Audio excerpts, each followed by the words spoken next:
Human capacity is amazing. মানুষকে যে আমি এত প্রিভিলেজ, এত নিয়ামা, এত অপরচুনিটি দিয়েছি, মানুষ তা বোঝেই না।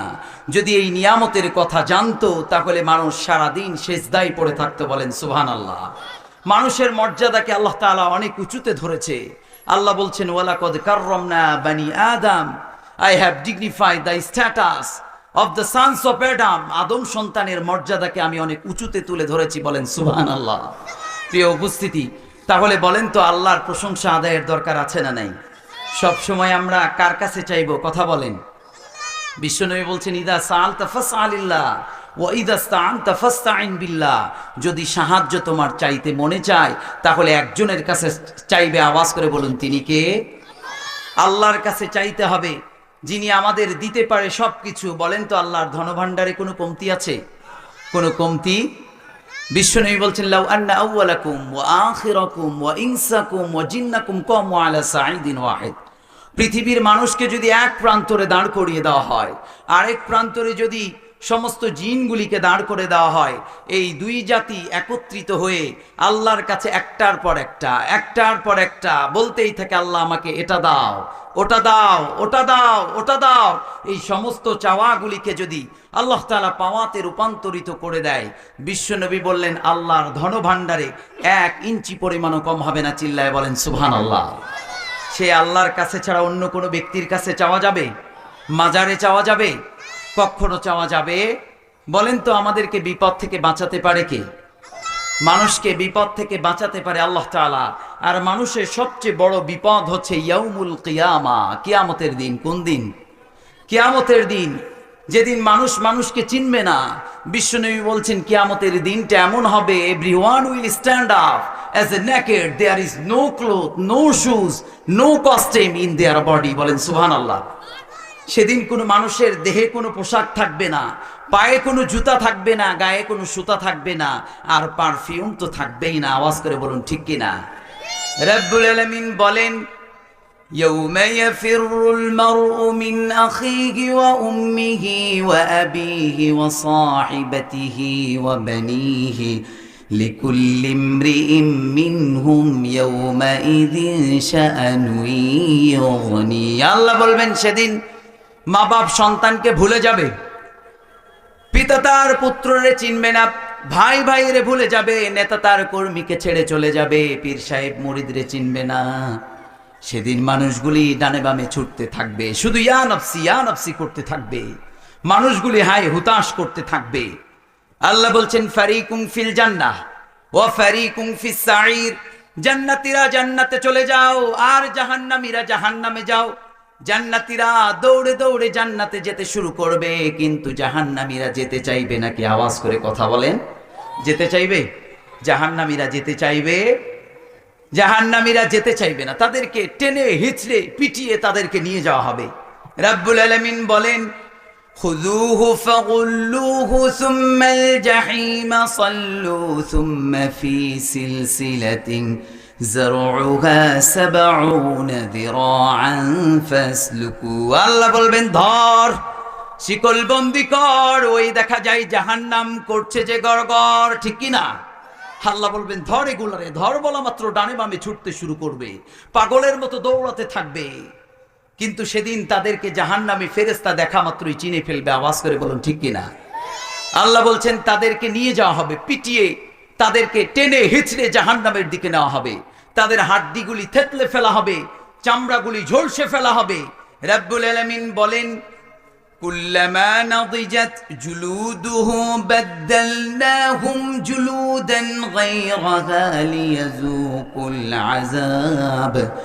যতবার জাহান্নামীদের চামড়াগুলি ঝলসে যাবে, ততবার নতুন নতুন চামড়া লাগিয়ে দেবেন কে?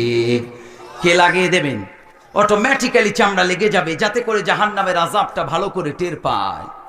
আল্লাহ বললেন, লা ইউআযযিবু আযাবাহু আহাদ। আমার মতো কেউ আযাব দিতে পারবে না সেদিন। ওয়ালা ইউসিকু ওয়াসাকাহু আহাদ। আর আমার মতো কেউ বাঁধতেও পারবে। আল্লাহর মতো কেউ বাঁধতে পারবে?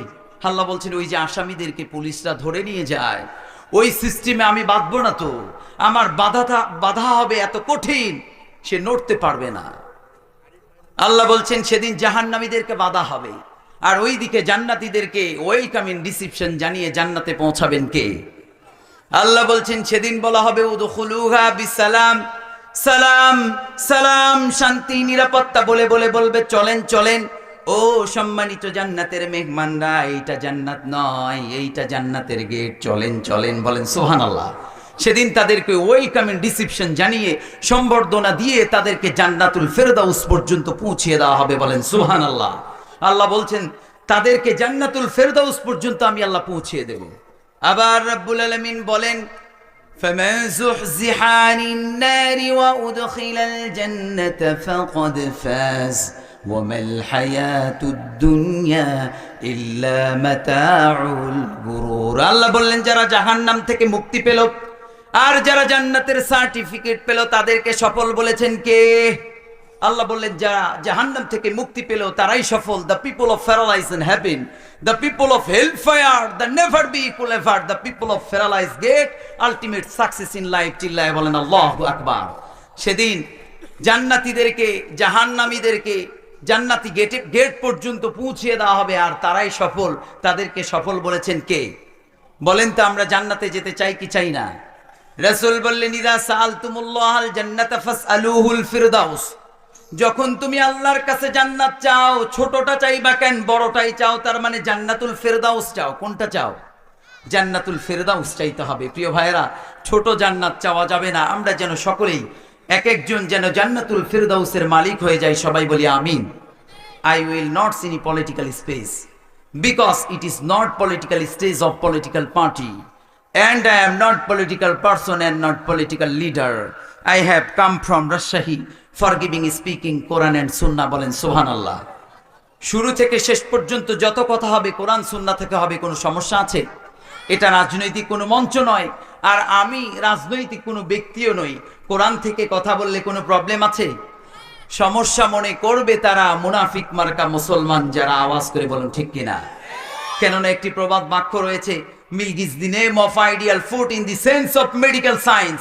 মেডিকেল সায়েন্সের পরিভাষায় দুধকে আদর্শ খাবার বলা হয়। কি বলা হয়? বলেন তো এই দুধটা যদি আমাশার রোগীকে দেওয়া হয় তার রোগটা কমবে না বাড়বে? তার রোগটা বেড়ে যাবে। ঠিক তেমনি কোন নাস্তিক, মুরতাদ, কোন মুনাফিক মার্কা মুসলমান যদি এই কোরআনের প্রোগ্রামে বসে, কোরআনের কথা শোনার পরে তার আর ভালো লাগে না, গায়ের মধ্যে আগুন লেগে যায়। চিল্লায় বলুন ঠিক কিনা? এই জালেমরা চেয়েছিল কোরআনের মসনদগুলি ভেঙে চুরে দেওয়ার জন্য। তারা চেয়েছিল ইসলামী রাজনীতিকে নিষিদ্ধ করতে। আল্লাহ বলছে আমার রাজনীতিকে নিষিদ্ধ করার সাহস তোকে কে দিয়েছে? বেশি দিন নয়, 5 দিনের মাথায় আল্লাহ তাআলা তাদেরকে এমন ভাবে নিষিদ্ধ করেছে, বাংলার জমিনের কোন ঘর থেকে বের হয়ে ওই দলের নাম নিয়ে বুকে সাহস নিয়ে কথা বলবে এরকম বাপের বেটা আর খুঁজে পাওয়া যায় না। চিল্লায় বলুন ঠিক কিনা? আল্লাহই ভালো জানে তারা আবার কবে ব্যাক করবে। আওয়াজ করে বলুন ঠিক কিনা? প্রিয় ভাইয়েরা, তারা চেয়েছিল যে বাংলার জমিনে রাজ কায়েম করতে, কোরআনী প্রোগ্রামগুলিকে বন্ধ করে দিতে। আজকে এই যে যুব সমাজের উদ্যোগে আজকের এই প্রোগ্রাম, তারা মনে করেছিল বাংলাদেশের যুবকরা খুব নরম, তারা খুব দুর্বল, কিন্তু তারা 5 আগস্টে বুঝিয়ে দিয়েছে তারা সব কিছু করতে পারে। আওয়াজ করে বলুন ঠিক কিনা? তারা স্রোতের বিরুদ্ধে দাঁড়িয়ে, বিপরীতে দাঁড়িয়ে স্রোতকে থামিয়ে দিতে পারে। শুধু তাই নয়, এই উত্তরবঙ্গের যত যুবক রয়েছে তারা তো হলো এক একটা বীর পুরুষের বাচ্চা। আওয়াজ করে বলুন ঠিক কিনা? কেন বলছি? তারা প্রমাণ দিয়েছে এই গণ অভ্যুত্থানে, তারা বুঝিয়ে দিয়েছে শহীদের কাতারে সর্বপ্রথম নাম লেখিয়ে বীর সিপাহ সালার শহীদ আবু সাঈদ নাম লিখিয়েছে। আওয়াজ করে বলুন ঠিক কিনা? সুতরাং যারা এই গণজোয়ার, এই জলস্রোতকে থামাতে চেষ্টা করবে, এই যুবকদেরকে যারা কোণঠাসা করে রাখতে চাইবে, যুবকদের এই গণজোয়ারকে থামাতে চাইবে, তারা অতি শীঘ্রই এই জলস্রোত আর সমুদ্রের অতল তলদেশে গহীনে গিয়ে নিমজ্জিত হবে। চিল্লায় বলুন ঠিক কিনা? এই যুবকদের জন্য তো ইসলামে রয়েছে প্রাণ ঢালা উচ্ছ্বাস। যুবকরা ইসলামের জন্য অনেক কাজ করেছে, এই যুবকরাই নিয়ে এসেছে ইসলামের বিজয়। এজন্য যুবকদেরকে নিয়ে আর কোনো কথা চলবে না। বাংলার জমিনে যুবকদেরকে সামনে দিয়ে দল মত নির্বিশেষে সমস্ত ভালোবাসাকে ভাগাভাগি করে আমরা সবাই একাকার হয়ে যেতে চাই। চিল্লায় বলুন ঠিক কিনা? বাংলার জমিনে আমরা আর রক্ত দেখতে চাই না, আমরা আর কোনো খুন গুম হত্যা দেখতে চাই না, আমরা বাংলার জমিনে শান্তি কায়েম করতে চাই। চিল্লায় বলুন ঠিক কিনা? যুদ্ধ নয় আর যুদ্ধ নয়, নয় আর কোনো তাজালাশ। এই পৃথিবী আমাদের সকল মানুষের হোক নিরাপদ আবাস। বলেন যুদ্ধ নয়, আর যুদ্ধ নয়, নয় আর কোনো তাজালাশ। এই পৃথিবী আমাদের সকল মানুষের হোক নিরাপদ আবাস। We don't want to see any war in the whole world. বলেন সুবহানাল্লাহ। প্রিয় উপস্থিতি, আমরা কোরআন থেকে কথা শুনবো। আমাকে টাইম বেঁধে দেওয়া হয়েছে, সময় শেষ হয়ে যায়। আমরা সরাসরি মহাবিশ্বের মহাবিশ্বয় মহাগ্রন্থ আল কোরআন থেকে কথা শুনবো ইনশাআল্লাহ। খুব লম্বা চড়া বক্তব্য হবে না, অল্প কয়েক মিনিট আমরা কথা শুনবো। কেননা আল্লাহর হাবিব সাল্লাল্লাহু আলাইহি সাল্লাম বলেছেন, খতবুকুম তাওয়িলা সালাওয়াতুকুম কাসীরা।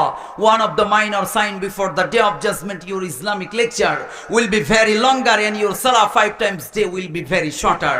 কিয়ামতের পূর্বে বক্তব্য হবে অনেক লম্বা চড়া, কিন্তু নামাজ হবে খাটো। নামাজ হবে কি? শর্ট সময়ে নামাজ পড়ে চলে যাবে মানুষরা। এজন্য আমরা বক্তব্য লম্বা চড়া করব না, কয়েক মিনিট আমরা কথা শুনবো। আমরা এই কথাগুলিকে নিয়ে গিয়ে সোসাইটির কাজে লাগাবো। Take it with you to home, then practicing applying the society. নিয়ে যান, সমাজের কাজে লাগান, সমাজটারে জান্নাতি এবং আলোকিত বানিয়ে দেবেন কে? এজন্য আমরা কথা শুনবো কোথা থেকে? কথা বলেন, কোরআন থেকে। আওয়াজ করে বলুন, কোথায় থেকে কথা শুনবো? আমরা কোরআনুল কারীম থেকে কথা শুনবো। বলুন তো প্রিয় ভাইরা, এই কোরআনুল কারীমের মধ্যে কোনো ভুল আছে? কোনো সন্দেহ? আপনারা কথা বলেন না, মনে হয় একটু ভুল আছে, তাই না? কোনো ভুল নাই।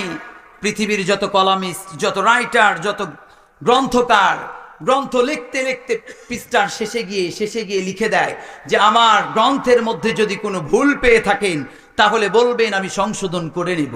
বলে কি না? কিন্তু রব্বুল আলামিন কোরআনুল কারীম 1400 বছর আগে নাজিল করলেন। নাজিল করে দ্বিতীয় সূরার প্রথমেই চ্যালেঞ্জ। সুবহানাল্লাহ বলেন। রব্বুল আলামিন বলেন, যালিকাল কিতাবু লা রাইবা ফীহি হুদাল লিল মুত্তাকিন। This is the book, the most authentic original book in the world, whereof there is the no doubt any guidance those who are muttaqin. চিল্লায় বলেন সুবহানাল্লাহ। আল্লাহ বলছেন কোনো ভুল নাই, কোনো সন্দেহ নাই, কোনো সংশয় নাই। মুত্তাকিনদের জন্য এই কিতাবটারে নাজিল করেছেন কে? এজন্য আল্লাহ ডেকে বললেন, গোলাম, এ কিতাব পড়লে সওয়াব, ধরলে সওয়াব, জানলে সওয়াব, মানলে সওয়াব। এই কিতাবের জন্য মরলেও সওয়াব আছে না নাই? এই কিতাবের জন্য মরলেও সওয়াব, পড়লেও সওয়াব। আপনি যেভাবেই ধরেন এই কিতাবটা পড়লেই সওয়াব দান করেন কে? এই জন্য এই কোরআনটা বেশি বেশি পড়ার দরকার আছে না নাই? কোরআনটাকে আমাদেরকে বেশি বেশি অধ্যয়ন করতে হবে। প্রিয় ভাইয়েরা, আমরা কোরআন পড়তে চাই না, আমাদেরকে কোরআন জানতে হবে, কোরআন বুঝতে হবে। এখন আমরা কোরআন থেকে তাফসীর শুনবো ইনশাআল্লাহ। বলেন তো, কোরআন শোনারও একটা আদব আছে না নেই? আল্লাহ বলছেন ইদা কুরিয়াল কোরআন ফাসতামিউ লাহু ওয়া আনসিতু লাআল্লাকুম তুরহামুন। যখন তোমার সামনে কোরআন বলে, আবৃত্তি করা হয়, কোরআন জানো না, কোরআন বোঝো না, কোরআন যখন বলে ওয়া আনসিতু, চুপ হয়ে যাও, নিস্তব্ধ, নীরব, একেবারে কান দুটিকে খরগোশের কানের নেই খাড়া করে কোরআন শুনতে থাকো, রহমত পাঠিয়ে দেবেন কে? আল্লাহ তাআলা রহমত পাঠিয়ে দেবেন। এর জন্য আমাদেরকে কোরআন শুনতে হবে খুব গুরুত্বের সাথে। আমি আপনাদের খেদমতে একটি আয়াতে কারিমা তেলাওয়াত করেছি, সূরাতুত তাওবা এর 112 নম্বর আয়াত। এই আয়াতে আল্লাহ তাআলা মুমিনদের 9টি গুণ বর্ণনা করেছে। আওয়াজ করে বলুন কয়টি? একটু আওয়াজ করে বলতে হবে কয়টি? এই 9টি গুণ আমরা শুনে যাওয়ার চেষ্টা করব ইনশাআল্লাহ। আল্লাহ তাআলা বলতে শুরু করলেন, রব্বুল আলামিন বলেন, التائبون العابدون الحامدون السائحون الراكعون الساجدون الآمرون بالمعروف والناهون عن المنكر। জোরে বলুন আল্লাহু আকবার। আল্লাহ রাব্বুল আলামিন বলেন, মুমিনদের গুণ হলো 9টা। আওয়াজ করে বলুন কয়টা? 1 নাম্বার গুণ হলো তাইবুনা, মুমিনরা পাপ করে, পাপ করার পরে অনুতপ্ত হয়ে ক্ষমা চায় কার কাছে? আল্লাহ তাআলার কাছে আমরা ক্ষমা চাই। বলেন তো, আমাদের পাপ আছে না নাই? আমাদের পাপ আছে। আমাদের আদি পিতা তিনিও একটা ভুল করেছিলেন, ভুল করার পরে অনুতপ্ত হয়ে ক্ষমা চেয়েছেন কার কাছে? আল্লাহ বললেন, আদম, তোমারে আমি কিছু শব্দ শিখিয়ে দেই, তুমি পড়ো, আমি ক্ষমা করে দেব। সাইয়েদনা আদম পড়তে শুরু করলেন, রাব্বানা ظلمنا أنفسنا وإن لم تغفر لنا وترحمنا لنكونن من الخاسرين। জোরে বলুন আল্লাহু আকবার। সঙ্গে সঙ্গে সাইয়েদনা আদমরে ক্ষমা করে দিয়েছেন কে? আবার আল্লাহ তাআলা আমাদেরকেও বাক্য শিখিয়েছে, বান্দা যদি ক্ষমা চাইতে শুরু করো তাহলে আমাকে এই শব্দগুলো বলো। পৃথিবীতে কল্যাণ চাও, আমার কাছে চাইলে তুমি এই কথাগুলি বলো। আল্লাহ দোয়া শিখালেন, যারা পারেন সবাই পড়েন, রব্বানা আতিনা ফিদ দুনিয়া হাসানাতাও ওয়া ফিল আখিরাতি হাসানা ওয়া কিনা আযাবান নার। রব্বানা, হে আমাদের প্রভু, হে আমাদের রব, আতিনা ফিদ দুনিয়া হাসানা, দুনিয়ার জীবনটা আমাদের কল্যাণময় জীবন দান করুন, ওয়া ফিল আখিরাতি হাসানা, আখিরাতের জীবনটা আমাদের মঙ্গলময় জীবন বানান, ওয়া কিনা আযাবান নার, and save us from the chastisement of fire। হে আমাদের প্রভু, আমাদেরকে আপনি জাহান্নামের আগুন থেকে বাঁচান। পড়েন আমিন। জাহান্নামের আগুন থেকে বাঁচার দরকার আছে না নাই? বলেন তো প্রিয় ভাইরা, আমাদের পাপ আছে না নাই? আমাদের পাপের খবর কেউ যদি না জানে, একজন জানে, আওয়াজ করে বলুন তিনি কে? আর আপনার পাপের খবর আপনি ভালো জানেন, আওয়াজ করে বলুন ঠিক কিনা? পৃথিবী না জানো আমি তো তা জানি, আমি কি পাপ করেছি, হাই আমার পাপের করলে বিচার, আমার পাপের করলে বিচার, বাঁচার উপায় নাই আমার, দয়াময় প্রভু মাফ করো আমায়, মাফ করো আমায়। পড়েন আমিন। আমাদের ক্ষমা চাইলে ক্ষমা করে দিতে পারে কে? এজন্য আল্লাহ ডেকে বললেন, গোলাম ইয়া আইয়ুহাল্লাযীনা আমানু তুবু ইলাল্লাহি তাওবাতান নাসুহা। আল্লাহ বললেন, ও মুমিনরা শোনো শোনো, নামাজ পড়নি, অন্যায় করেছো, জুলুম করেছো, মিথ্যা বলেছো, যাই নামাজটা বিছিয়ে দাও আর 2 রাকাত নামাজ পড়ে কাঁদতে থাকো। তোমার চোখের পানি চোখবে, নাকের ডগাবে, জমিনে পড়ার আগে আমি তোমার পাপগুলি রে ক্ষমা করে দেব। সুবহানাল্লাহ। প্রিয় ভাইরা, আমরা ক্ষমা চাইলে ক্ষমা করতে পারে কে?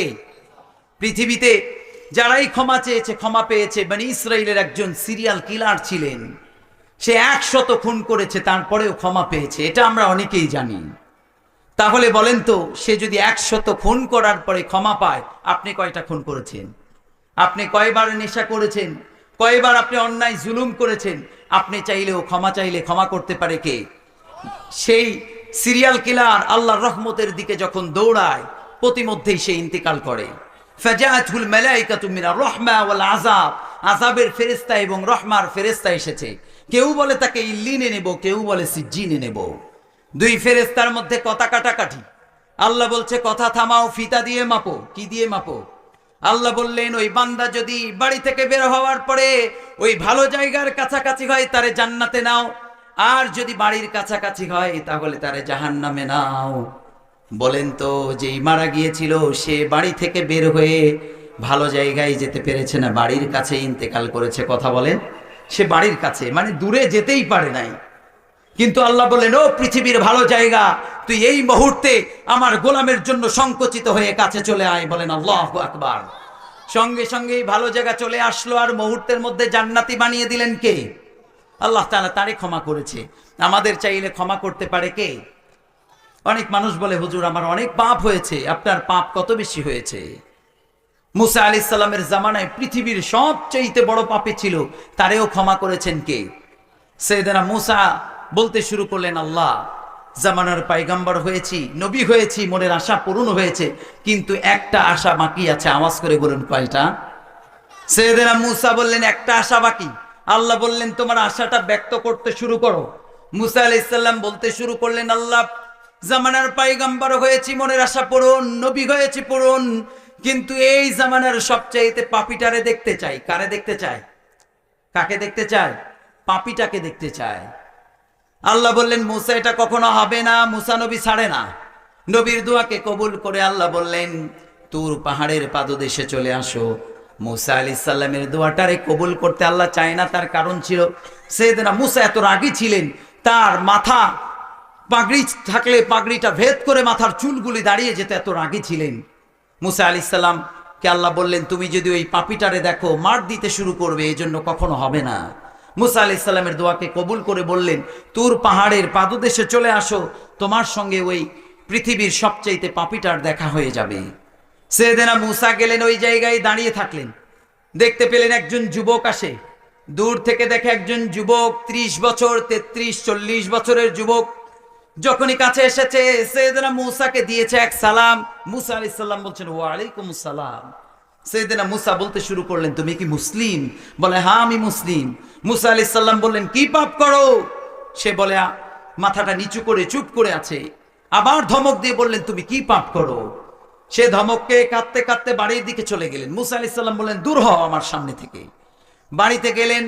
সাইয়েদনা মুসা এবার তুর পাহাড়ের উপরে আবার সেজদা করে বলে, আল্লাহ সব কিছু হয়েছে, মনের আশা পূরণ হয়েছে, কিন্তু আরো একটা আশা বাকি। আওয়াজ করে বলেন, কয়টা? আগে বলছিল কয়টা? আগেও বলছিল একটা, এখন বলে আবার যে আরো একটা আশা বাকি। আল্লাহ বললেন, তোমার আশাটারে ব্যক্ত করো। সাইয়েদনা মুসা বলতে শুরু করলেন, আমার মনের আশা এই জামানার সবচাইতে নেককারটারে আমি দেখতে চাই। মুসা আলাইহিস সালাম যখন বললেন, আল্লাহ বললেন, ঠিক আছে কালকে চলে আসবে ঠিক আজকের এই জায়গাটাতে। সাইয়েদনা মুসা ওই জায়গায় গিয়ে দাঁড়িয়ে আছে। ইন দা মিন টাইম দেখতে পেলেন একজন যুবক আসে। যুবকরে যতই দেখে ততই অবাক, দেখতে দেখতে অবাক। কাছে যখন আসলেন মুসা আলাইহিস সালাম বললেন, কালকের যুবকটাই তুমি না? বলেন আল্লাহু আকবার। মুসা আলাইহিস সালাম বললেন, কালকের যুবকটাই তুমি না? বলে, হ্যাঁ আমি কালকের যুবক। আর কোনো কথা নাই। সাইয়েদনা মুসা সরাসরি সেজদায় আল্লাহরে বলে, আল্লাহ এটা কেমন দৃশ্য? কালকে বললাম পৃথিবীর সবচাইতে পাপীটারে দেখতে চাই, ঠিক ওই সময় এসেছিল কালকের ওই যুবকটা। আজকে আবার যখন নেককার দেখতে চাই, আজকের যুবকটাই কালকে এসেছিল, এটা কিভাবে সম্ভব? আল্লাহ বললেন, মুসা তোমারে না বলেছিলাম তার সঙ্গে কোনো কথা বলবা না, কিন্তু তুমি তো গেলে গিয়ে এমন ভাবে বললে, ধমক দিলে। সে কাঁদতে কাঁদতে বাড়িতে গেল, তাওরাত গ্রন্থ খুলেছে। তাওরাত খোলার পরে সে যদি আমার কাছে ক্ষমা চাইতো, আমি রব্বুল আলামিন তারে ক্ষমা করে দিতাম। কিন্তু সেই ওই তাওরাতের মধ্যে আমার রাসূলের নাম পেয়েছে, বিশ্বনবীর নাম পেয়ে কেঁদে কেঁদে আমার কাছে দোয়া করেছে। এই জন্য আমি তারে শুধু ক্ষমা করি নাই, বরং ক্ষমা করে পৃথিবীর সবচাইতে নিকৃষ্ট থেকে উৎকৃষ্ট বানিয়ে দিয়েছি। সুবহানাল্লাহ। প্রিয় ভাইয়েরা, তাহলে ক্ষমা চাইলে ক্ষমা করতে পারে কে? আমরা তাহলে সব সময় ভুল করলে অনুতপ্ত হয়ে ক্ষমা চাইবো কার কাছে? মুমিনদের গুণ চলছে 9টি, তার মধ্যে চলে কয় নাম্বার? 1 নাম্বার আত্তাইবুনা। মুমিনরা ভুল করলে ক্ষমা চায় কার কাছে? আমরা ক্ষমা চাইবো কার কাছে? আপনাদের ডাইজেস্ট হয়েছে এটা? বুঝতে পেরেছেন? ক্ষমা চাইলে ক্ষমা চাইবো, ক্ষমা চাইলে ক্ষমা করতে পারে কে? এরপরে 2 নাম্বার গুণ আল আবিদুনা। মুমিনরা সব সময় ইবাদত করে কার? আল্লাহ বলছেন, ওমা খালাকতুল জিন্না ওয়াল ইনসা ইল্লা লিয়াবুদুন। আল্লাহ বললেন, মানুষ এবং জিন জাতিকে আমি সৃষ্টি করেছি শুধু ইবাদতের জন্য। তারা শুধু আমার দাসত্ব এবং গোলামি করবে, আমার খুশির জন্য সমস্ত কাজগুলি করবে। প্রিয় ভাইয়েরা দেখেন, এখন আমরা আল্লাহর খুশির জন্য কোনো ইবাদত করি না। আমরা লৌকিকতা, লোক দেখানো, শো অফ, আমরা সবকিছু মানুষের জন্য করছি। কিন্তু সাহাবীরা তাদের জীবনটাকে ডেডিকেট করেছে আল্লাহ তাআলার খুশির জন্য। সবকিছু ইবাদত করেছে বিশ্বনবীর জন্য, আল্লাহ তাআলার পাওয়ার জন্য। আজকে আমাদের ইবাদত কেমন হয়েছে? বিশ্বনবী মক্কা থেকে মদিনায় চলে গেলেন হিজরত করে। অনেকগুলি সাহাবী গিয়েছে, তার সঙ্গে আব্দুর রহমান ইবনে আউফ রাদিয়াল্লাহু তাআলা আনহু তিনিও গেলেন। যাওয়ার পর বিশ্বনবী দেখলেন তিনি মক্কার সবচাইতে বড় বিজনেসম্যান ছিলেন, কিন্তু মদিনায় গিয়ে তার খাবার নাই। দ্বিতীয় দিনে বিশ্বনবী তাকে বললেন, আব্দুর রহমান, খাবার নাই তো কি হয়েছে? তুমি সবচাইতে বড় ইবাদত করেছো, বলেন সুবহানাল্লাহ। বিশ্বনবী বললেন, খাবার নাই তো কি হয়েছে? তোমাকে আমি আজকে এমন এক সাহাবীর সঙ্গে ভ্রাতৃত্বের বন্ধনে এমন ভাবে আবদ্ধ করে দিলাম, তারে তুমি ভাই বলে ডাকবে, বলেন সুবহানাল্লাহ। বিশ্বনবী বললেন, ওই সাহাবীটা হচ্ছে সাআদ ইবনে রাবিআ রাদিয়াল্লাহু তাআলা আনহু, তার সঙ্গে তোমাকে আমি ভাই বানিয়ে দিলাম। সাআদ ইবনে রাবিআ রাদিয়াল্লাহু তাআলা আনহু ডেকে বলে, আব্দুর রহমান, তোমারে আমি জীবনে দেখি নাই। বিশ্বনবীর ভালোবাসায়, আল্লাহর ভালোবাসায়, আল্লাহর ইবাদতে মগ্ন হয়ে সবকিছু ত্যাগ করেছো, স্ত্রী সন্তান ত্যাগ করেছো, ঘোষণা দিলাম আজ থেকে তোমার সঙ্গে আমি ভাইয়ের মতো ব্যবহার করব। শুধু তাই নয়, এই মদিনার সবচাইতে ধনাঢ্যবান ব্যক্তি যারা আছে তার মধ্যে আমি 1 নাম্বার, বলেন সুবহানাল্লাহ। আমার যত সম্পদ আছে আজ থেকে অর্ধেক সম্পদের মালিক তোমারে বানিয়ে দিলাম, আল্লাহু আকবার। সাহাবীরা কেমন ছিলেন, তাদের সবকিছু বিলিয়ে দিতেন তাদের ইসলামের জন্য। বললেন আমি সব সম্পদ তোমারে দিয়ে দিলাম। আবার বললেন আল্লাহ আমাকে 2 জন স্ত্রী দিয়েছে, তোমাকে যারে ভালো লাগে তারে নাও, তাকে বলো, তার কথা আমারে বললে আমি তারে তালাক দেব। তাকে তালাক দেওয়ার পরে, ইদ্যত পালন করার পরে তুমি তাকে নিয়ে গিয়ে সংসার করতে পারো, লাইফ লিড করতে পারো, বলেন সুবহানাল্লাহ। এমন এক অবাক করা কথা শুনে আব্দুর রহমান ইবনে আউফ রাদিয়াল্লাহু তাআলা তিনিও এমন একটা অবাক করা কথা বললেন। তিনি বললেন লা হাজাতা লি ইয়া আখি বারাকাল্লাহু ফি মালিক ওয়া লি আহলিক, আল্লাহ তাআলা তোমার সম্পদের মধ্যে এবং স্ত্রীর মধ্যে বারাকা দান করুক, বলেন সুবহানাল্লাহ।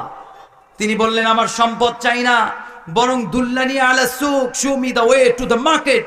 তুমি আমাকে মদিনার বাজারটা দেখিয়ে দাও, কোন দিকে বাজার আমি একাই উপার্জন করে আল্লাহকে খুশি করতে পারবো, বলেন সুবহানাল্লাহ। প্রিয় ভাইয়েরা, তাদের কাজগুলি ছিল আল্লাহ তাআলা কেন্দ্রিক।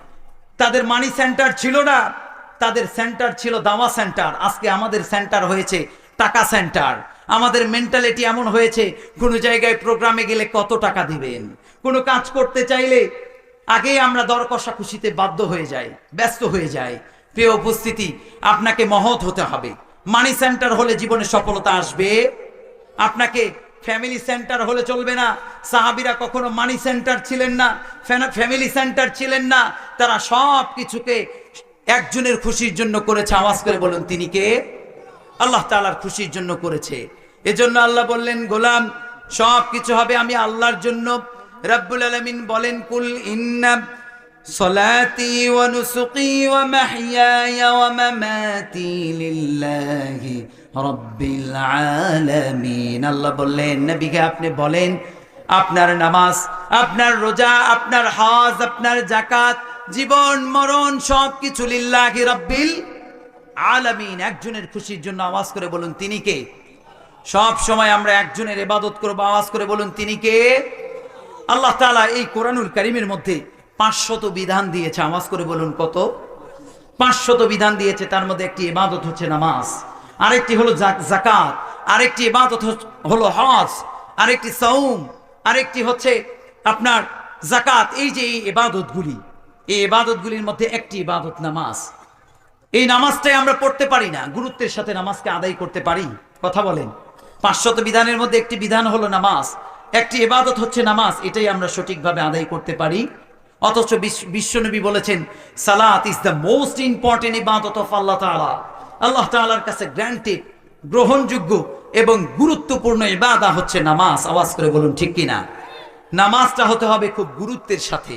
মসজিদে গেলে এখন আমরা ঘড়ির দিকে তাকাই, ইমাম সাহেব কখন কথা শেষ করবে এইটা নিয়ে ব্যস্ত থাকি। বিশ্বনবীকে আল্লাহ জানিয়ে দিলেন নবীকে মুমিনদের নামাজ এমন হতে পারে না। যারা মুনাফিক মসজিদে গেলে ইদা কামু ইলাস সালাতি কামু কুসালা, নড়াচড়া করে, তারা নড়াচড়া করে। মসজিদে গেলে স্থিরতা অবলম্বন করতে পারে। আবার সূরা মাউনের মধ্যে আল্লাহ বলছেন যারা পারেন পড়েন। আল্লাহ বলছেন ফাওয়াইলুল লিল মুসাল্লিন আল্লাযীনা হুম আন সালাতিহিম সাহুন। আল্লাহ বললেন যারা, ওই সমস্ত মানুষগুলি হতভাগা, ওই সমস্ত মানুষগুলি কপাল পোড়া যারা তাদের নামাজের ব্যাপারে উদাসীন ছিল। কি ছিল? নামাজের ব্যাপারে উদাসীন ছিল। আজকে দেখা যায় আমাদের নামাজের ব্যাপারে এত উদাসীন, আমরা কখনো গুরুত্বের সাথে নামাজ পড়তে পারি না। প্রিয় ভাইয়েরা, তাহলে নামাজ গুরুত্বের সাথে আদায় করার দরকার আছে না নাই? তো প্রিয় উপস্থিতি, তাহলে বলছিলাম আমাদের নামাজটাকে গুরুত্বের সাথে আদায় করার দরকার আছে না নাই? নামাজকে আমাদেরকে গুরুত্বের সাথে আদায় করতে হবে। আমরা যখনই নামাজের মধ্যে যাব খুব গুরুত্বের সাথে, খুশুর সাথে নামাজটাকে আদায় করতে হবে। আমাদের নামাজ যেন মানুষ অপলক দৃষ্টিতে যেন তাকিয়ে থাকে। নামাজের দৃশ্যটা দেখে অনেক অমুসলিম মুসলমান হয়েছে। একটি গল্প বলি। এক খ্রিস্টান বন্ধু আর মুসলিম বন্ধু যে মুসলমান হয়েছে নামাজের দৃশ্য দেখে, তাকে নিয়ে যাওয়া হলো তার পরিচয় গোপন করে সৌদি আরবে মক্কাতুল মুকাররমা, যেই 2 পাক্কা রয়্যাল টাওয়ার 120 তলা, ওই টাওয়ারের মধ্যে তাকে 80 তলায় রাখা হলো। রাখার পরে মাগরিবের সালাত। ইন দ্য মিন টাইম যখন ইকামত শেষ, ইমাম সাহেব মাইক্রোফোনটা হাতে নিয়ে বলতে শুরু করেছেন, ইস্তাকিমু আ'তাদিলু ইয়ারহামুকুমুল্লাহ সাফু সুফুফাকুম ফাইন্না তাসবিয়াতিস সুফুফ মিন তামামিস সালাত, please make the line straight and attach your legs and shoulder, perform the সালাহ as if this is your last and final prayer. বলেন সুবহানাল্লাহ। প্রিয় ভাইয়েরা, সে বলতে শুরু করলো, কাতার সোজা করো, কাঁধে কাঁধ লাগাও, পায়ে পা লাগাও, আর মনে রাখবা এটাই তোমার জীবনের শেষ নামাজ। বলেন সুবহানাল্লাহ। যখন এই কথা বলেছে আর দৃশ্য দেখতে শুরু করেছে খ্রিস্টান, এই খ্রিস্টান জীবনে নামাজের দৃশ্য দেখে নাই। সবাই ওই 80 তলার উপর থেকে দেখে সবাই এখন সেজদায়, কিছুক্ষণ পরে আবার রুকুতে। এই দৃশ্য দেখে খ্রিস্টান বলতে শুরু করেছে, এরা কারা? খ্রিস্টান বলতে শুরু করেছে যে তাদের এক পোশাক, একসঙ্গে রুকু করে, maintaining the dress code, they are going to রুকু, পারফর্মিং দ্য সুজুদ, একই সঙ্গে সেজদা করে রুকু করে। এরা কারা? মুসলিম বন্ধু বলে, এটা আমার দল, এটা ইসলাম ধর্ম। খ্রিস্টান কাঁদতে শুরু করেছে। মুসলিম বন্ধু বলে, বন্ধুরে তুই কাঁদিস কেন, তুই কাঁপিস কেন? সে বলে, আমি আমার ধর্মে আর থাকতে চাই না, আমি ইসলাম ধর্ম গ্রহণ করতে চাই। বলেন আল্লাহু আকবার।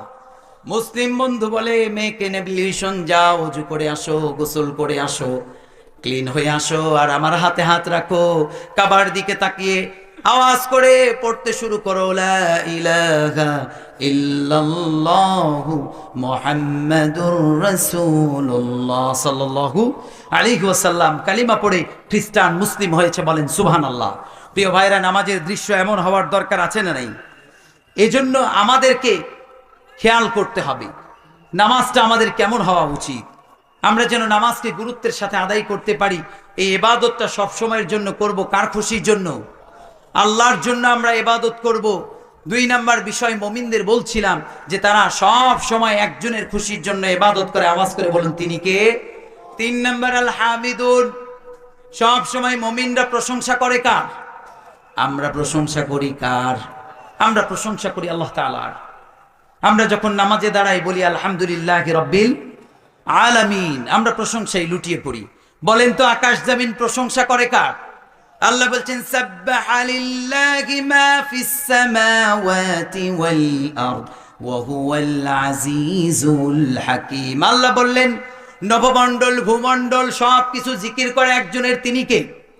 আল্লাহ তাআলার জিকির করে। আর এই জিকির সবচাইতে, প্রশংসা সবচাইতে বেশি আদায় করতেন মুহাম্মদ সাল্লাল্লাহু। পৃথিবীর বেস্ট ম্যান তিনি ছিলেন, as a father, as a teacher, as a lawgiver, as a lawmaker, as a reformer of the society. Muhammad is the superman of the world. চিল্লায় বলেন আল্লাহু আকবার। তিনি নেতা।